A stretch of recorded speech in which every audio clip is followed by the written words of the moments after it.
from the beach at Ballycastle. It is about 7:15 and just got here. You can probably see a lovely colour on my face. So the sun is probably about 10 minutes from rising, just over there. It obviously won't pop up over this horizon maybe for another 30 minutes or so. One of those situations where it took all my might not to throw the car into a lay-by and rush and try to get a composition. The light on the way over here, Storm Jake passed through yesterday, and of course photographers love. But let's try that again. You may have noticed 3 or 4 seconds of footage at the start of this video that then just cut out. Good old GoPro batteries, eh? I should have known that battery was duff. Anyway, as I was saying, I'm down here on Ballycastle Beach. It was an absolutely stunning sunrise, and as I was driving the sort of 30 minutes, 40 minutes before sunrise, Storm Jake just passed over this area yesterday.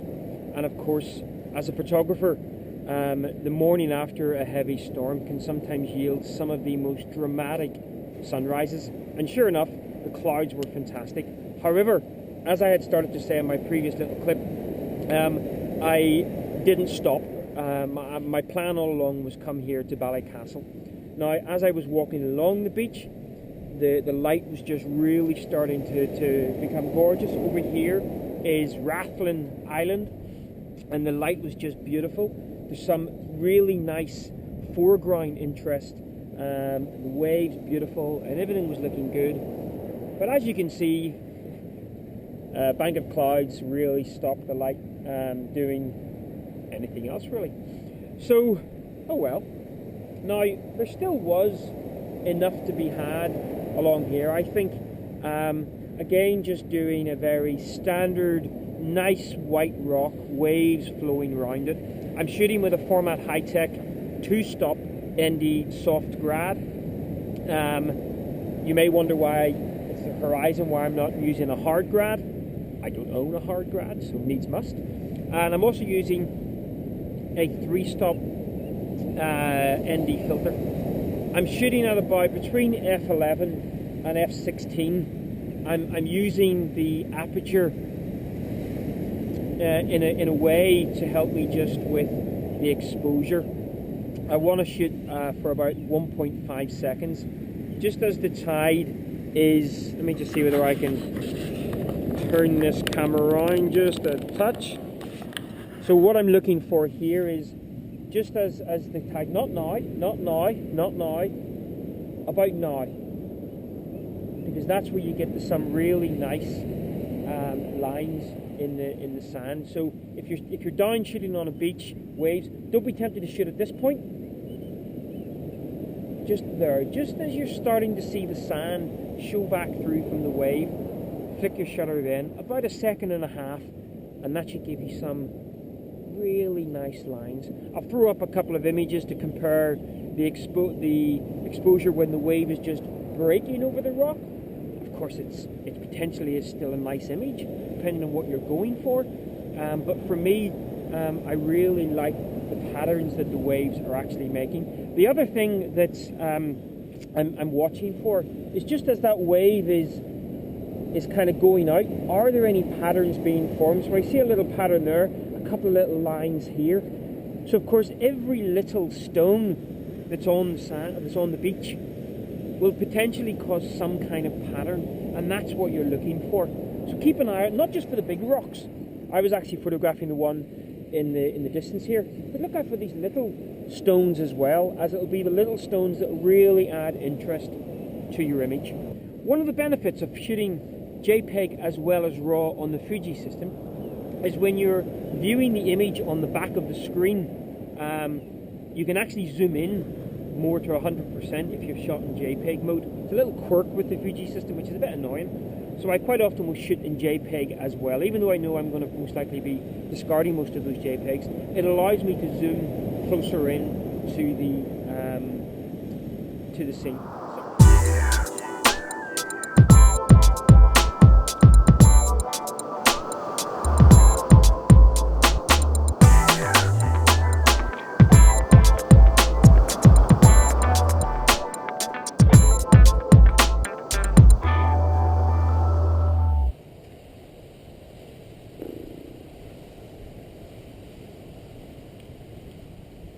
So that heavy cloud now has decided to turn into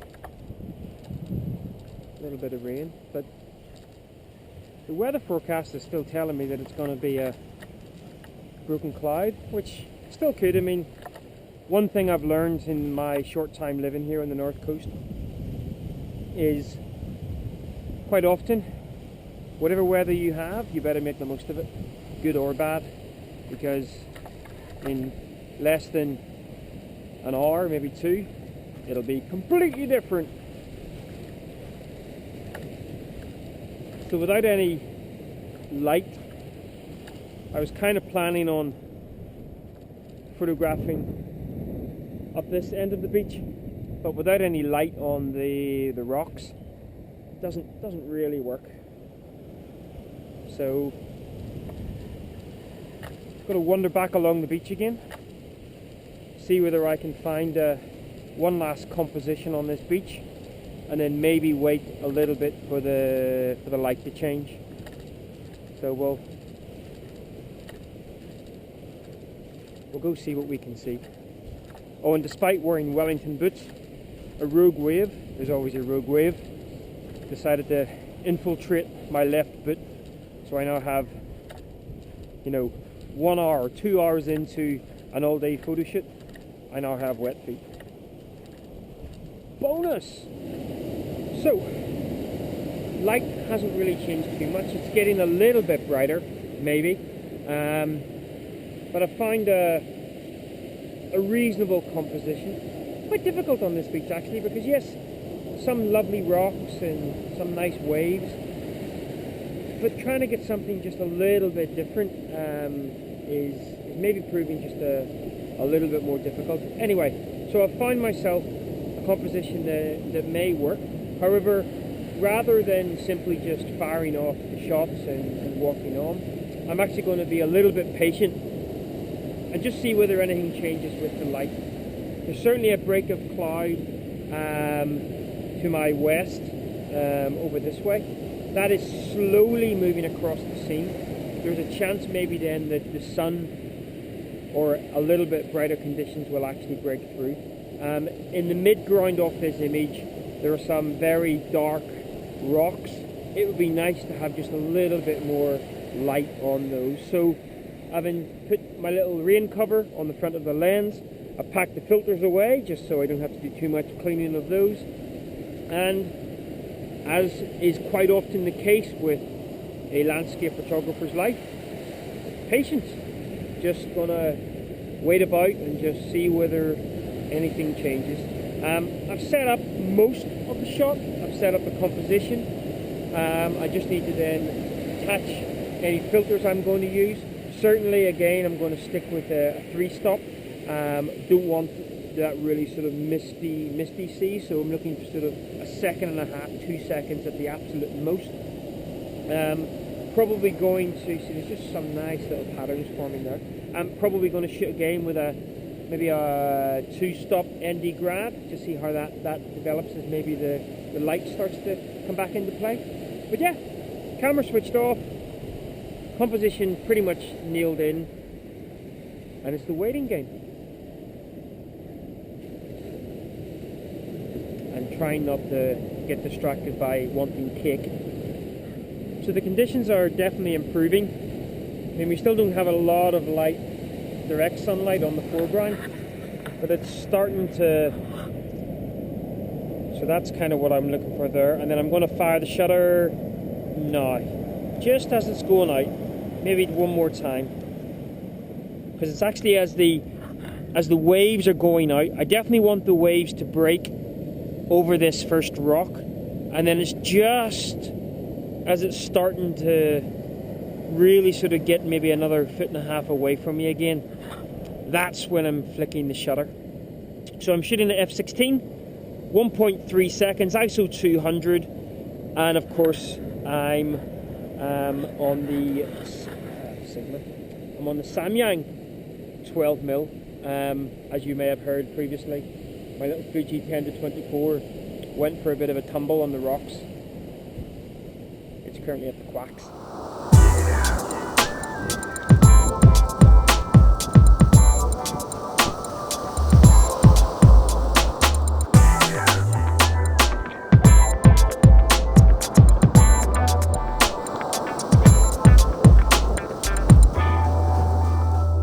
So got myself down to Kinbane Head. First I'm just going to have a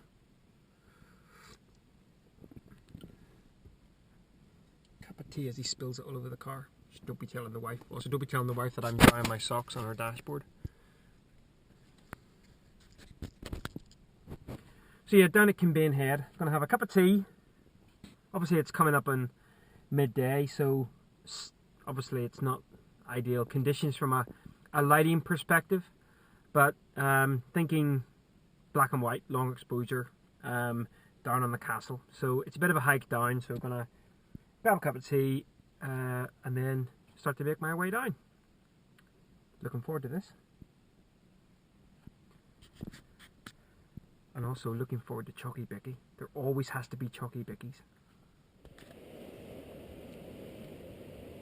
Welcome to Kinbane Head and Kinbane Castle.